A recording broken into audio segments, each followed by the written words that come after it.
Şimdi Melis Fis. Genç bir şarkıcı. Ateş edecek misin? Yüz yüzeyken konuşuruz. Melis Fis cover. Canlı mı bakalım?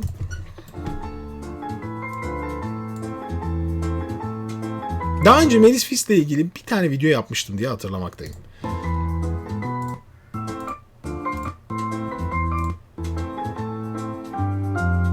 Sıkılmıştım ben de biraz. Ama bu canlı değil ya. Şundan bir tane bakalım. Burada rap mi çıkmış? Rayman Melis Fis cover. Sakın bana etmem kabul. Geçsen de kur. Beni her seferinde böyle yaparak geçsen de tuş. Geçmez gurur. Harcayıp Bu ne ya? Çok iyiymiş. beni her seferinde böyle yaparak geçsen de tuş. Geçmez gurur. Harcayıp ömrümü tüketip pişirirsem de tuz. Nereden bulur? Düşkünü belaya bir kere geliyor erken sonum. Erken sonum. Alsam bir dal yine dudaklarından. Boş ver geçiyor bir ömür gerek yok uzatmanın. Efsane olmuş, bravo. Ya Rayman sürpriz oradan çıkman o kadar yakışmış ki. Abi yani keşke orijinal parçaları da böyle güzel akustik versiyonlarını yapsanız. Bence olması gereken o çocuklar. Yani böyle YouTuber'ların hani beraber yaptığı şeylerin dışında sizlerin de bunları yapmanız lazım.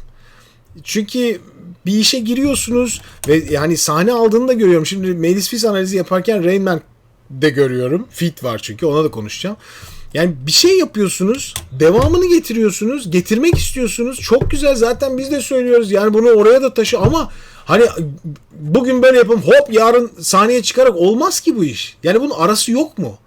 Ya bir formülü yok mu? Bir öncesi yok mu? O sahnede mesela hani sahnedeki mesela şarkıcı izlerken şarkıcıyı abi ya nasıl anlatacağımı bilmiyorum. Bir şarkıcı sahnede nasıl durur biliyor musunuz?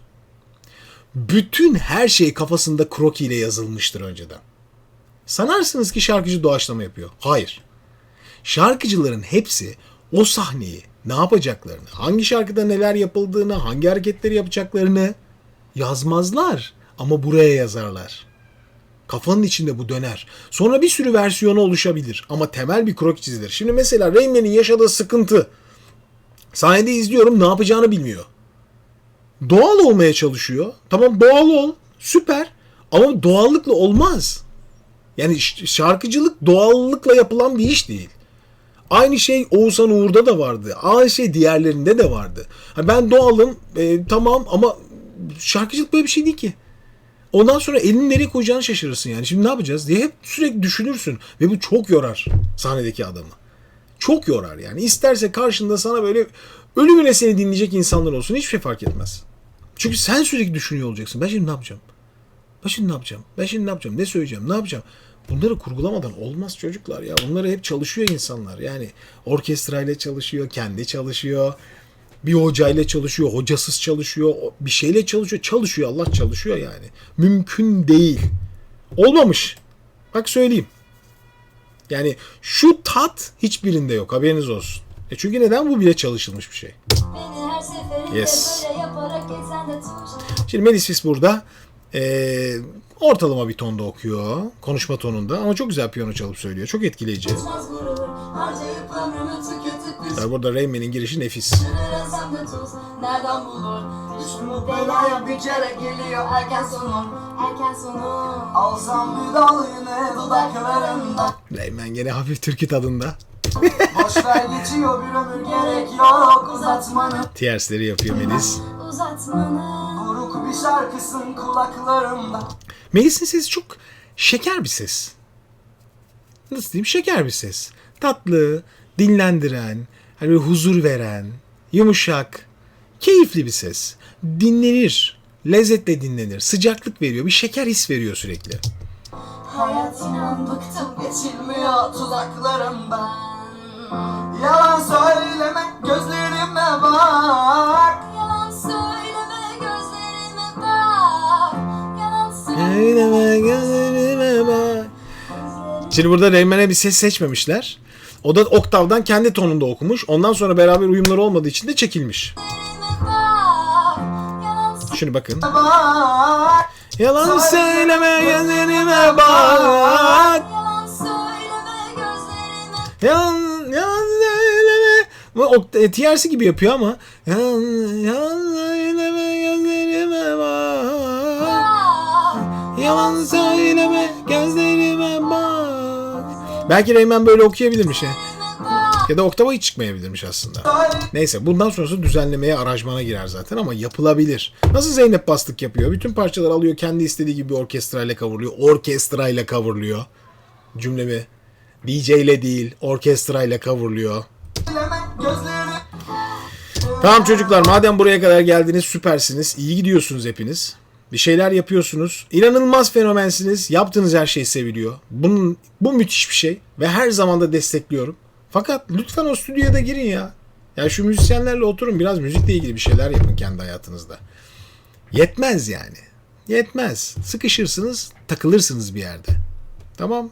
Peki. Bunu sadece bir gene tavsiye gibi düşünün. Yarın öbür gün sıkışırsanız ya neden sıkıştım diye düşünürseniz bundanmış dersiniz, tamam mı? Peki. Melis Fis'in analizi olmadı burada. Gene Rain Man analizi yaptık. Dolmuşum. Başka ne var burada?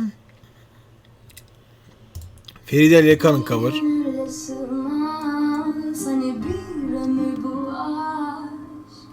Uğurlar gönlümü sen bul beni. Yalanlarım hatalarım başıma da. Melis Fis'in kendi besteleri vardır değil mi? Çünkü coverlar sürekli var. Anıl Piyancı. Var hocam, evet. Var mı? Bir de kendi bestelerini de dinlemek isterim aslında. Kendi bestesi ne var? Göndersenize chat'e çocuklar. Bir tane kendi bestesinden dinleyelim. Hocam bildiğim kadarıyla Evet, YouTube'da Pinokyo. paylaşmadı. Pinokyo'ymuş Herkese yazıyorlar. merhaba.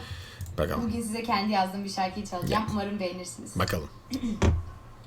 Kabul belki ben hatalıydım ama sen de az değildin. Melis Fis kaç yaşında? Henüz çok genç olduğu belli. Daha henüz sesi tam oturmamış, biliyor musunuz çocuklar? Şimdi mesela konservatuvara girerken ben kaç yaşında girdim? 19 sonuydu galiba, o civarlarda.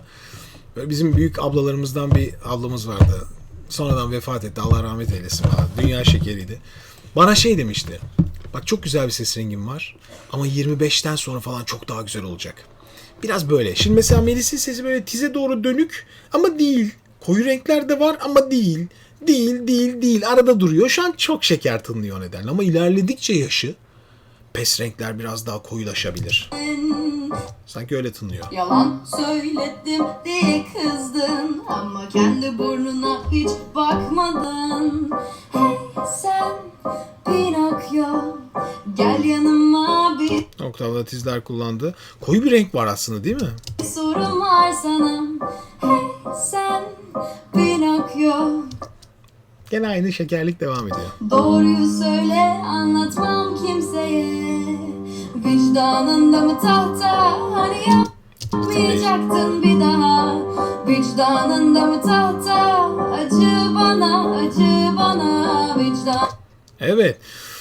Soprano gibi gözüküyordu ama sanki böyle yaş ilerledikçe biraz da mezzo karaktere mi dönüşecek mi acaba? Vicdanında mı tahta hani kırmayacaktın bir daha. Zaten çok geniş aralık kullanmıyor. Duyduğum hiçbir şarkıda öyle kullanmadı. Daha orta tonlarda yapıyor. Bu çok güzel. Beste yapmaya çok yarar. Hep anlattığım örnektir bu beste yapma stiline. Konuşur gibi, hissettiğin gibi, aklındaki gibi beste yaptığın zaman daha sıcak geçer karşı tarafa.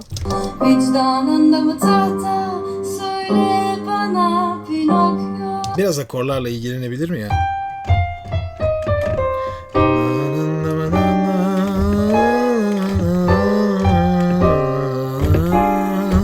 Biraz akorlar daha böyle kırgın, biraz daha kurcalanabilir. Tahta söyle bana Mesela burada hadi.